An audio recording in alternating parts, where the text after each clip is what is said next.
Are you ready, kids? Aye, aye, Captain! I can't hear you! Aye, aye, Captain! Oh!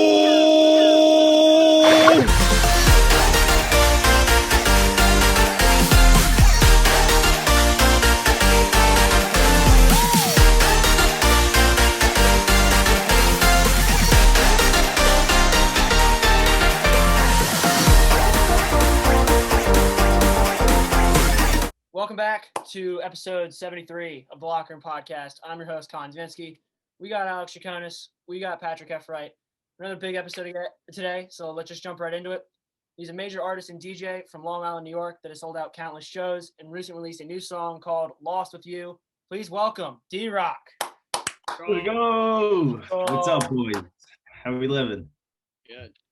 Doing great. We're doing great. How's your day going so far? Good, dude. Like I said before, I'm a little late, but working the full-time job and doing music at the same time to pay off the bills, you got to do it, But yeah, beautiful weather here in Long Island. Sunny Philadelphia. No, I'm kidding. That'd be great. No, Long Island's great right now. Great weather. Everything's going good. What about you guys? Couldn't say the same about the weather. It's pretty crappy out here. It's about a tropical storm, I hear. So Yeah. I don't know about that, but other than that, I'm great. Colin, Alex, how you guys doing? Same thing. It was hot as hell yesterday, but weather's gonna look a little bit better soon. So Love that. hopefully. Alex, how's your food tasting? My food, splendid. I got some Popeyes, got some biscuit, some tendies. Dude, Popeye's chicken sandwich kind of slaps, dude. Kind of slaps. Look, I'm more of a Chick-fil-A kind of guy. But No, me too. I had Popeyes for the first time last week, and I was like, this kind of hits, But I'm a Chick-fil-A guy. damn. The way I see it, I kind of give myself a treat when I go to Popeyes. I'll go to Chick-fil-A every other day, but like when I have a good day, I'm like, I need some Popeyes right now, and then I'll hit that. It's different. Love. All right, let's just start rolling through these questions. Let's get through it. You're a working man, so gotta dig behind that. Yeah, for sure. Let's get right into it. Inspiration behind the scenes. What got you into being an artist? Yeah, dude. So my first show I ever went to was in New York City. I was a big dubstep guy. Grew up playing RuneScape, making like RuneScape videos. Like it would be like going into the wilderness, fighting people. I was like, this is cool. I need some dubstep behind this. Then I got into this artist called Knife Party, and I really liked this song called Centipede. And it was like Centipede, and then it was like some hard dubstep. And I saw you at a show at Pasha, New York City, R.I.P. Pasha, great nightclub, super ratchet. There's probably some drug cartels going on.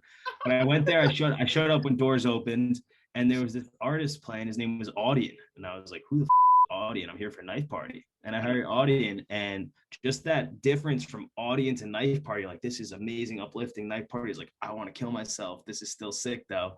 And I was like, I love music, right? And that's how I got into it from the get-go. And I picked up the DJ board, and I was like, hell yeah, this is sick, right? Also, my buddy Chris Score, who got me into DJing, he was DJing at UConn and went to visit. I was like, dude, this is sick. What is this? He's like, it's a DJ board. I was like, nice. Then I copped one. Exactly like that. Yeah. Exactly like that. And that's how it all kicked off, dude. So, God, that is kind of crazy, Like I've always thought about it. Like I always saw Alex doing stuff like that, and I was like, this guy's nuts. And he's making these mixes. You've definitely heard him before, like the Jordan Belfort mixes that he used to make, stuff like that. Like love it. That little stuff. I never knew like how much time actually goes into that until after I watched him. And yeah. You guys are doing crazy stuff. All right. So weird question. How many concerts have you been to? Like, and do you base your music off of the concerts that you go to, or like the DJ functions that you go to? Yeah, I realized the amount of concerts. One of my buddies keeps a list of all the concerts he's been to, right? I haven't done that. I really wish I did do that, like saying, oh, I went here, right? My memory is shot. I got long-term and short-term memory on beat. I started a diary like 4 years ago on my notes on my phone. It was the best thing I ever did, right? Yep. But the concerts I've probably been to over like 100, right? Whether it's going from EDM. I've never been to a country show though. Never been to a country. Really? Never been to country, but I do kind of with it, right? Because I had that remix with Darius Rucker and Young Bombs. But right. Yeah, that's kind of how it all started. And I got the inspiration to like perform sort of like them. And I actually grabbed the mic for the first time like 2 years ago at a show. And I was like, 1, 2, 3, jump. And I was like, wait, that was electric. I got to do this more, because I was usually just like the kid DJing, not just playing tunes, not talking. Yeah. Now, would you say like that? How long does a typical mix take to mix, make, and release, or a new song even? Yeah, here, I'll tell this story about Get Up It's Game Day 1. And hopefully like this video is like doesn't go anywhere crazy, but if it does, that's good. So JMU was doing great at football, right? And we were playing Richmond the next day. And my boys were like, yo, Deerock, you gotta make a mix. And I was like, word, I'm gonna make this mix to be called Get Up It's Game Day. Because we had to get up in the morning at 3 a.m. Everybody's cranking whatever drug they want to do, or alcohol, Adderall, whatever. So now it's like 11 p.m. at night. I'm cranking through this mix and I'm like, dude, I got to start off with this football anthem. I got to throw Tremor in there. I need some slappers and some girls sing-alongs, right?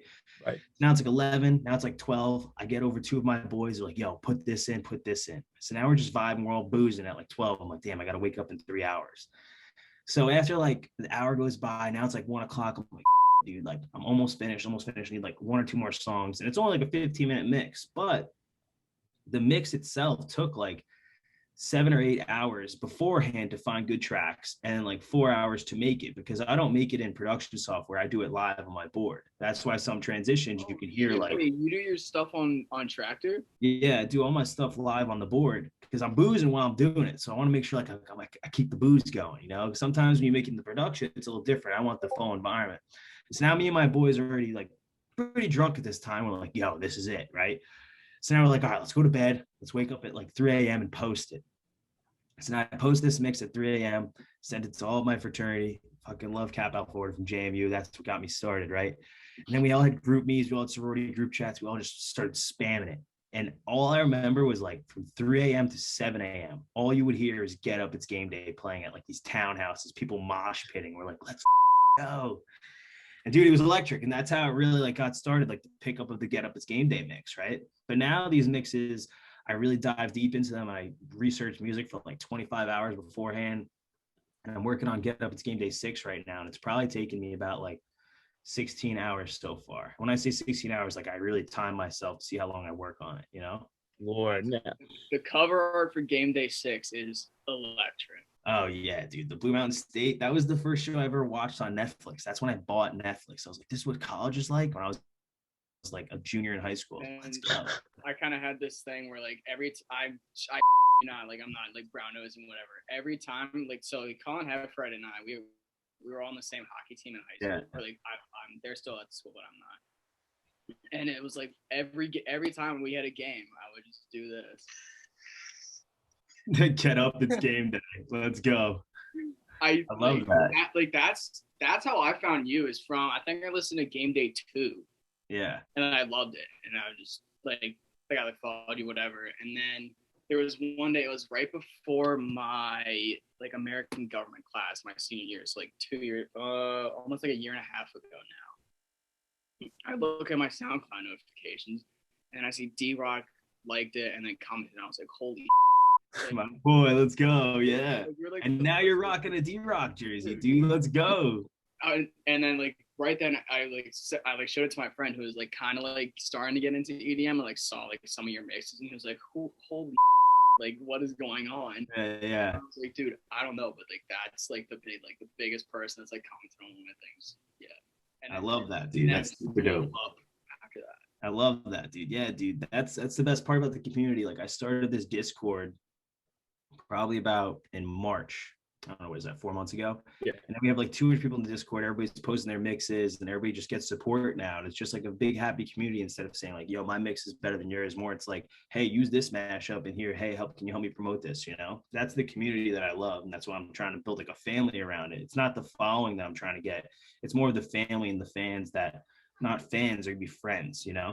Like I'm in the Discord too, and it's like I was looking through like the arts and graphics thing because I just take like pictures and just add like text. Exactly.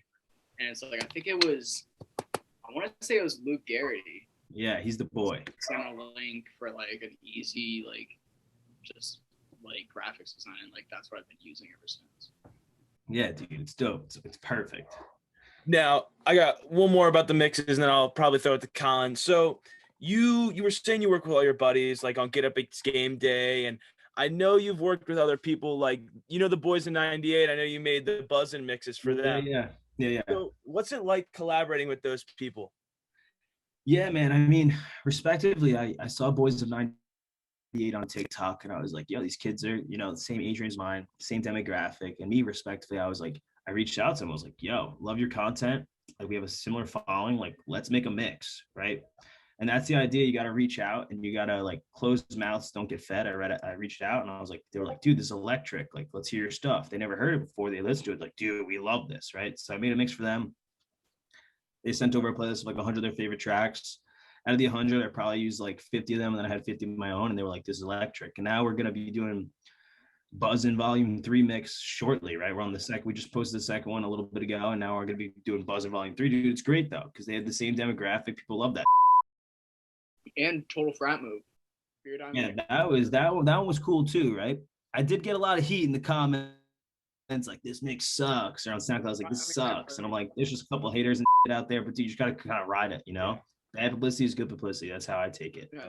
Any publicity is good. Yeah, that's it. So I'm going to transition into touring. So what would you say is your favorite part about touring, and do you have a favorite place when you're on tour?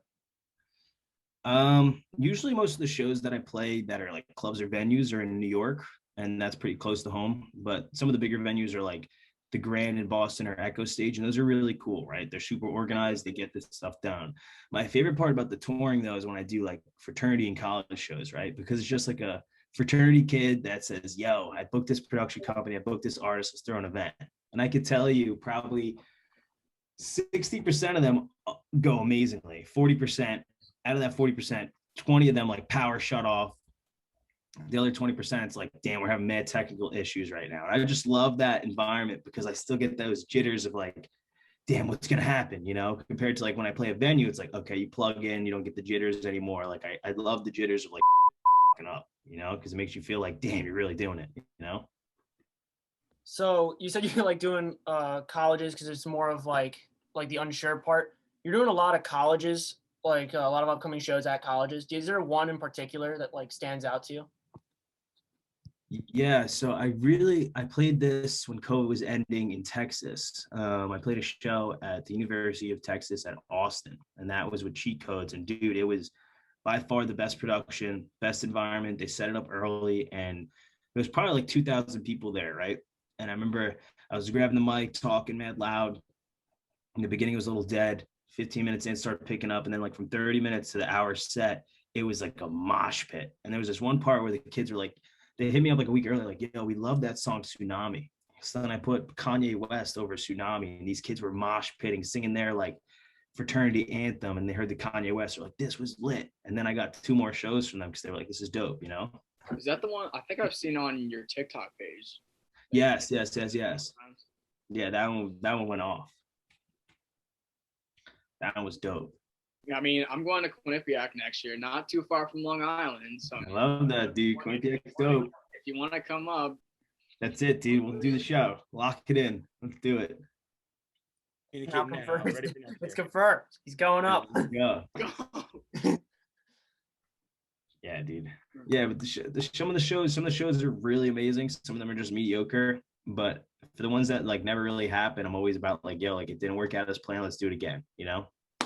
Yeah, so like kind of going into those, like what will happen like if technical difficulties arrive? Like, do you just end up hanging out with the guys, like throwing down at the frat parties, or will you just like keep trying? Yeah, I remember one time I was doing a set at Wazoo in Washington State, and we plugged in all the speakers, all the lights, all the equipment into one outlet, and then boom, everything just turned off.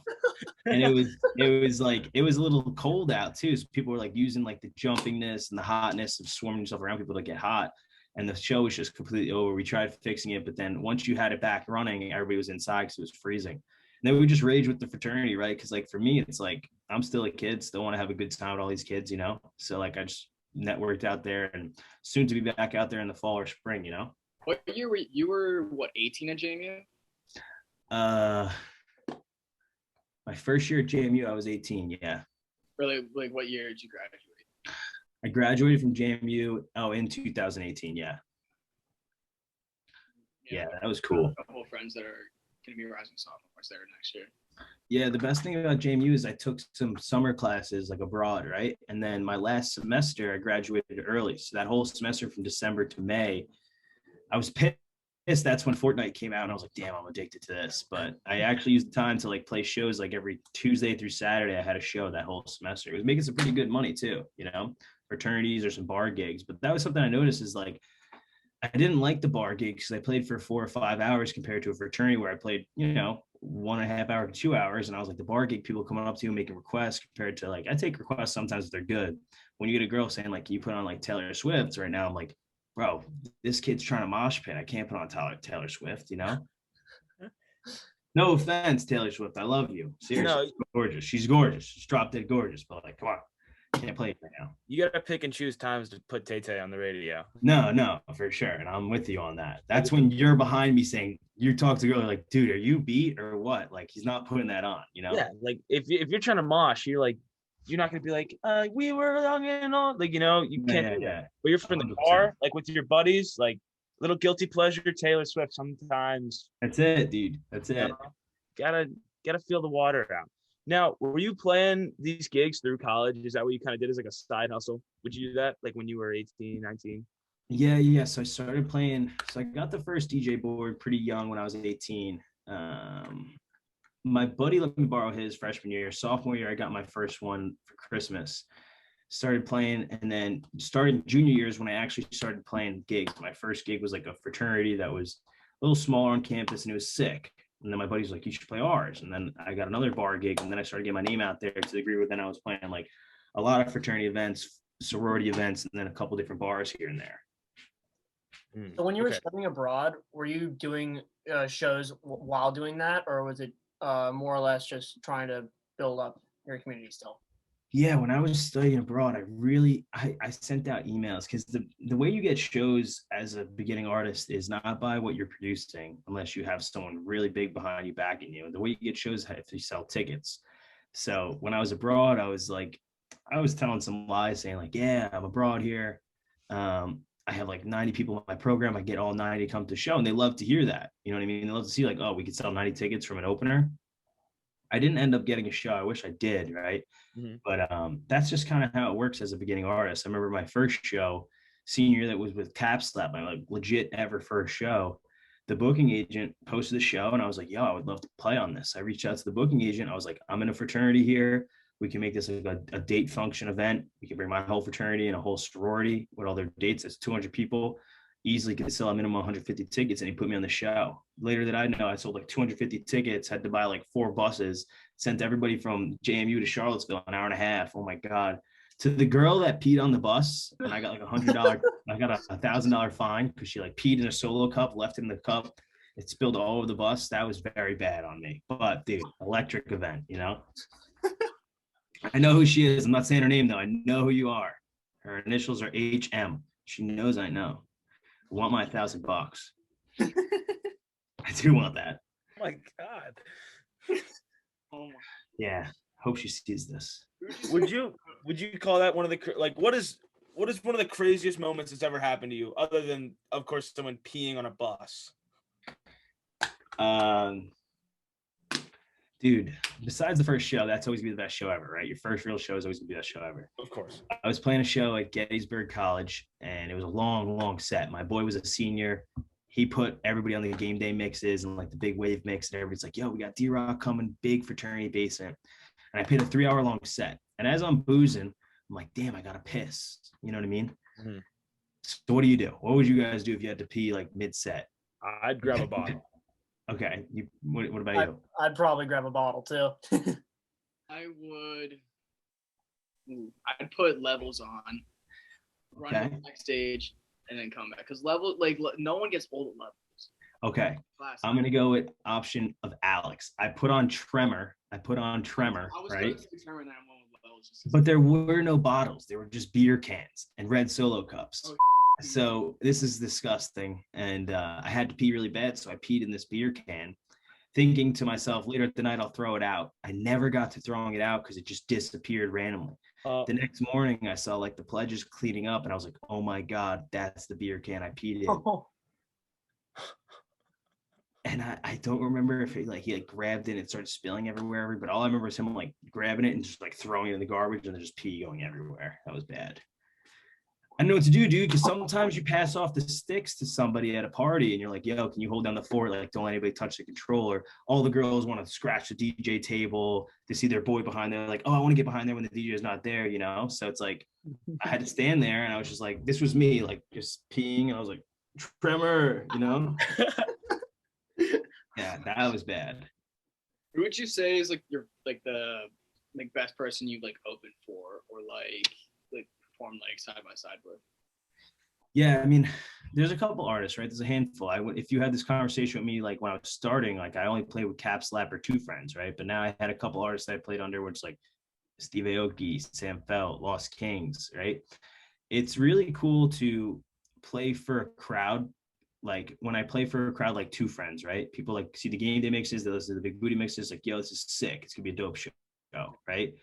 It's really awesome when I play with like Sam Felt because like he plays like tropical house and that's what I grew up on, tropical house. That's where I moved from the dubstep RuneScape days, right? Mhm. So those sets are a little harder because I'm trying to match this tropical house vibe, and I really like that because it really makes me concentrate a little bit more compared to playing at a fraternity where I'm like, I just need slappers and bangers for girls to sing along with, you know? Is that kind of like with the Sam Felt like tropical house vibe? Is that where like kind of like old school vibe came from? Like with the whole like trumpet.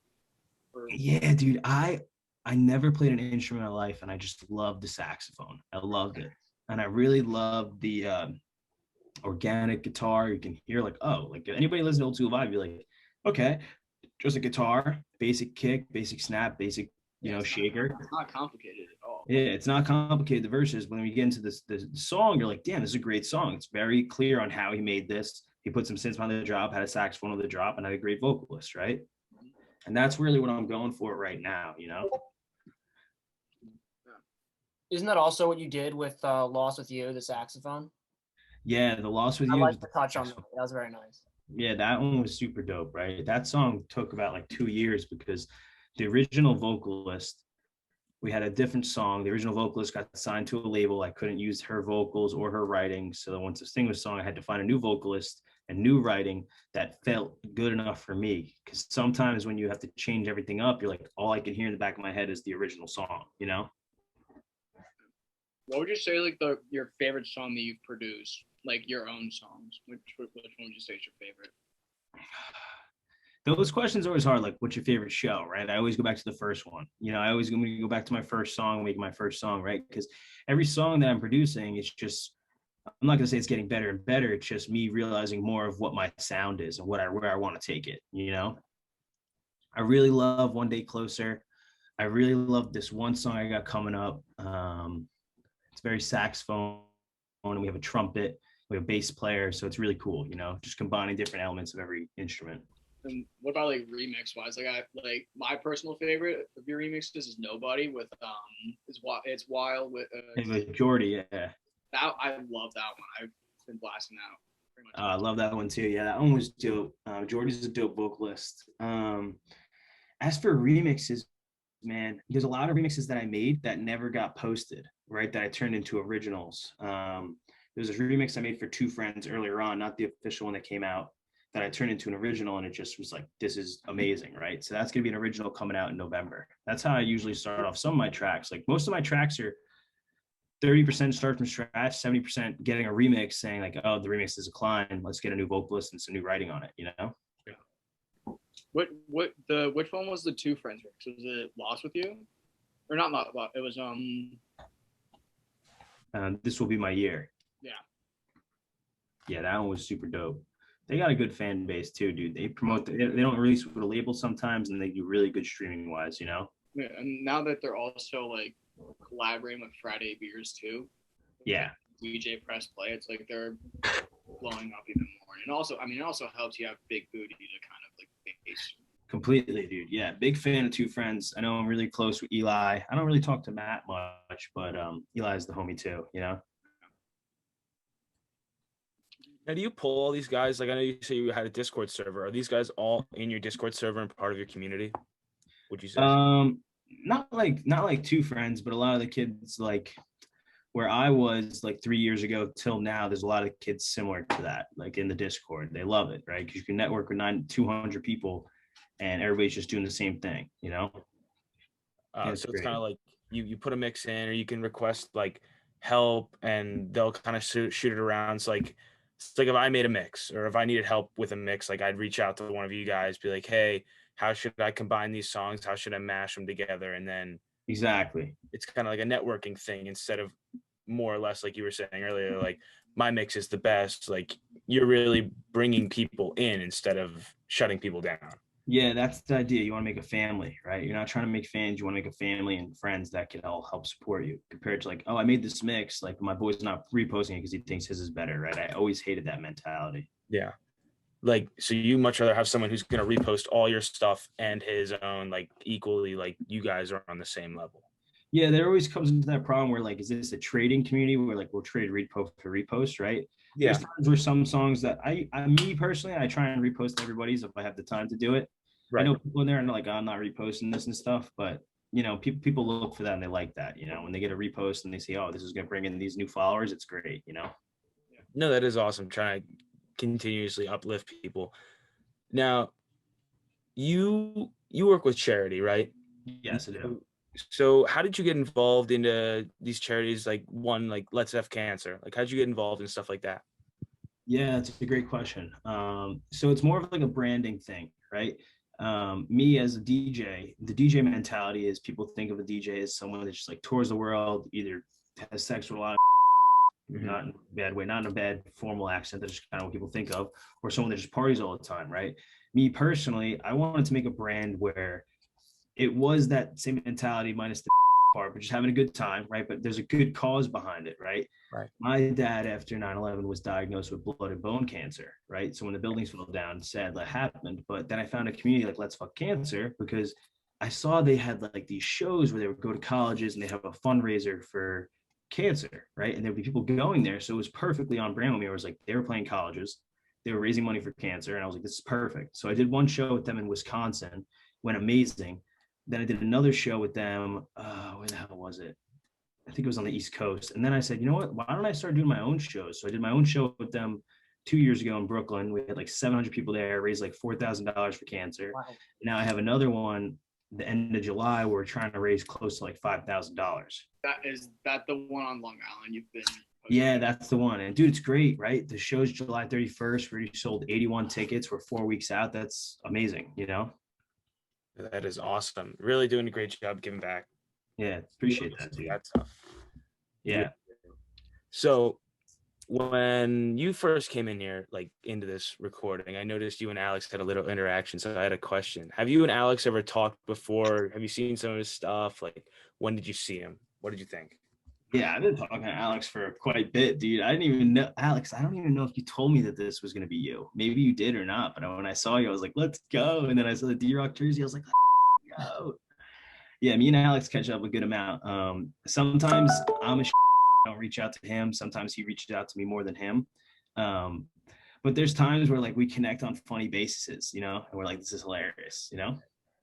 Yeah, I think I like DM'd him because I remember it was right when COVID hit and game day 4. I think it was game day 4. The one with like it was the basketball. That one was lit. That cover art was sick. Yeah, it was right when game day 4. It was like right as game day 4 was coming out, or it might have been like a month before it was like released.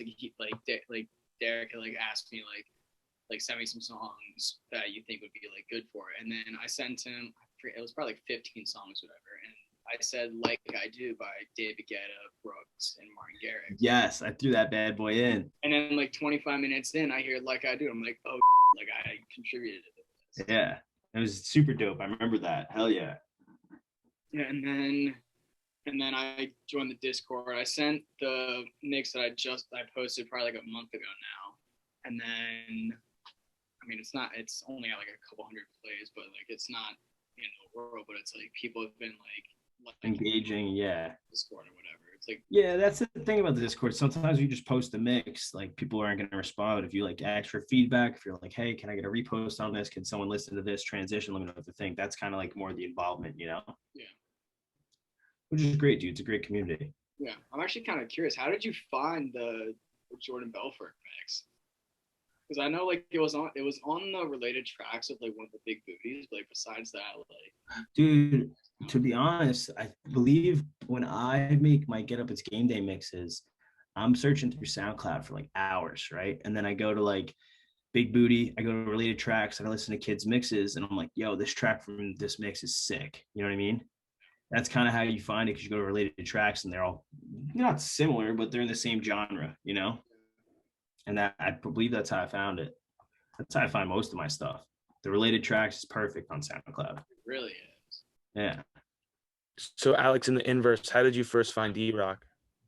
I think it was pretty certain it was Game Day 2. Let's go.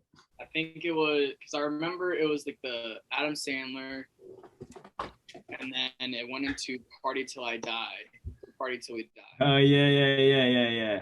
And I think I forget if it was on like the Discovery page or something like that. Because I started making mixes because like I just would like listen to like the hockey like pregame whatever mixes that like all like the different kind of kids from like boarding schools and club teams made, and then that's how I started getting into it. Like, yeah, for sure. My first concert, I went to the Chainsmokers at Merriweather, which is like probably like half an hour from where we are. And then that's like how I started getting into it. And then my sophomore year, I was like, you know what? Why don't I make my own? Yeah. That's it, dude. I went into this like studio at our school, mixed it, and then it started like getting more popularity. And I was like, okay, like this might be like a thing that I can start doing. And then I made the Jordan Belfort one for the summer. Mm-hmm. And it probably had like a couple thousand plays throughout the summer. And then when I forget which Big Booty it was. Might have been 15 or 14. It was on the related tracks that and just blew up, and now it's at like 260,000. I'm like, okay, like, I'll start making these like more and more often. Yeah, just that's always a great feeling when you have like a related tracks like Big Booty and it starts blowing up. Cause the waterfall effect, it goes into the next mix, the next one, Because I do remember. I remember. Let's think. Back when Alex, your mix went viral, you were just losing your mind. Like we were. It was insane. I was like 16. I think I was like just turning 16 when that happened. Yeah, I just remember that. Like, I was like, "Holy shit, Alex just went viral. What the hell?" Yeah. He's just like everywhere, every time he could. Yeah. It was. And, it was like a 1 week period where it gained like 150,000 views or something like that. It was absurd. It was it's just kind of funny. Like I never like try to brand myself or whatever, because like I'm just like a 16-year-old kid doing whatever. And now our entire school nicknamed me DJ Chaco. Yeah, Love that. that. My nickname's Chaco. Like, you know what? Just add DJ to it. And that's like everyone in like our area like knows. And like people from like the other schools, like the other like private schools, like the all girls schools around us, they'll like if they see me in person, they're like, Chaco, let's go, baby. yeah, they're like, you make the mixes, right? I'm like, yeah. It's like some of these people are like, I've never met them before. It's like it's crazy to see like Yeah. like that are in like my like vicinity, like listen to my stuff. That's always dope, dude. When people are like, oh, I know who you are. You know what I mean? You're like, I don't know who you are. What's your name? You're like, oh. Yeah. No, yeah, because I know even a bunch of my buddies that Alex has never met before have listened to his mix and think it's awesome stuff. So, and that's just a really cool thing to know. No, yeah. Yeah, for sure. But yeah, I have a couple more minutes until my next business call at 2, dude. But dude, I love you guys. This is super dope. I'm happy to see what you guys are doing this. I gotta review the other cast before this, Yeah. I was just a guest because it's mostly Colin, Patrick, and then there's 2 other kids in their class that do it. But let's go, dude. Yeah. I always wanted to start like a podcast series. It was because you were coming on there, like like Alex, I'm like, why don't you come on for the show? That's super dope, dude. I love that. we knew Alex would have a lot more info about you than we did, and he would kind of know how this whole thing would work. Yeah. So felt that it would be a really good fit, and it was. So And kind of coming from us, like if you have a team like this podcast is kind of like our own team.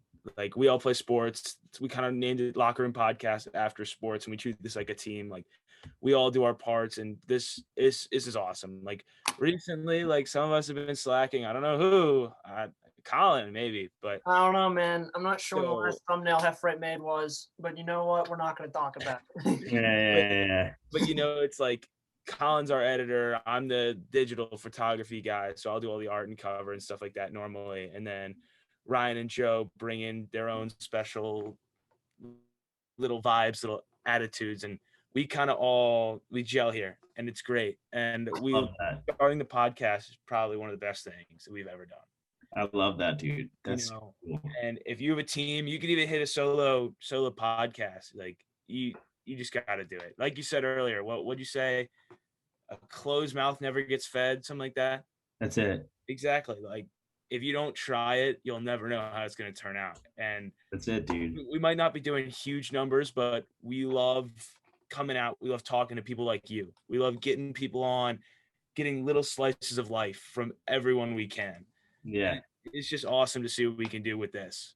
Yeah, dude. I mean, that's the purpose of social media. Social media is not used to brag or do anything. Like when I post on social media, I'm trying to come off as like a dumb idiot, right? And try to make something funny. And then I want to network with people on social media, not brag like, oh, I got this new boat. Look at this boat with me and these bad on it, right? No, I'm constantly DMing for new vocalists, new saxophone players. That's how I'm meeting these people that play violin, sax, trumpet.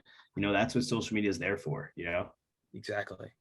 Yeah, like our last episode was, I would say it's one of our better ones, and yet it's one of our, like, it didn't do great numbers, but I think probably the best part about both your community and kind of our team here is that we're not really trying to brag and trying to push ourselves out. We're just trying to focus on improving each and every time and trying to make each other better.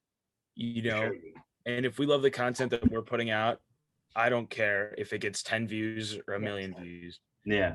As long as everyone out there is getting the content that we love, we're just going to keep doing it. For sure, dude. I completely agree. That's how I feel about the mixes. Sometimes like, this is my favorite mix. How's it not doing well? You know, but at the end of the day, I'm like, you know what? I don't care, you know? Yeah. It's like at the end of the day, we're going to be happy with it. We got to meet this new person. Like we met a guy named Chandler Redmond. He went to our school, plays baseball in the pros now. And it's just like, it's so awesome to get to talk to you. We met you today. Like, this is our first interaction. It's been a great interaction. We finally get to meet someone like you on your tier. And it's like so many different slices of life out there. Why not try to get a taste of them all? Yeah. Well, I appreciate you boys coming on. Alex, you gorgeous bastard. I'll see you soon. Yes, sir. Yeah, thank you for coming. You want to just let people know where people can find you? Yeah. Most of my social media is just Deerock Music. So it's DEEROCK Music. Some of my social media has an extra C. The Facebook does because someone took it. There's a lot of Deerocks out there. All right. It's a lot of Derekks. I'm going to form like a date where all these Derekks meet up in New York City. We're all going to battle like they did with like that Kyle guy. There's like a million Kyles that got together. Yeah. Well, thank you for coming out. Loved having you. This has been the Locker Room Podcast. Have a great day. All right, boys. See you later. See ya.